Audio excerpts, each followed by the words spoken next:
सब कोई के हम प्रणाम करै छी। आ एकटा एखन हम कनिया परिछन के गीत दै छी, दुल्हिन परिछन के। नीक लागत तो कमेंट में जरूर लिखब आ लाइक करबे। आई हो पिया के नगरिया दुल्हनिया, आई हो पिया के नगरिया, आई हो पिया के नगरिया दुल्हनिया, आई हो पिया के नगरिया।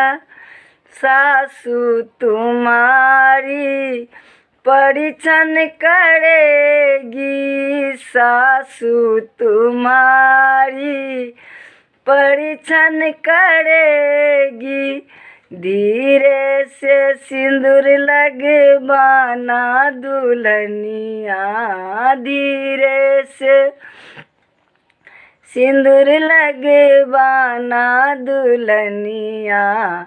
आई हो पिया के नगरिया, आई हो पिया के नगरिया दुल्हनिया, आई हो पिया के नगरिया।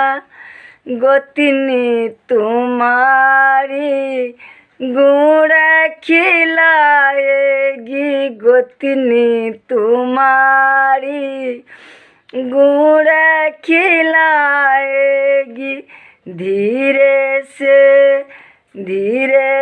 घूंघट गिराना दुल्हनिया, आई हो पिया के नगरिया, धीरे से घूंघट उठाना दुल्हनिया, आई हो पिया के नगरिया, आई हो पिया के नगरिया दुल्हनिया, आई हो पिया के नगरिया। ननदी तुम्हारी देहर छकेगी, ननदी तुम्हारी देहर छकेगी, ननदी तुम्हारी देहर छकेगी, धीरे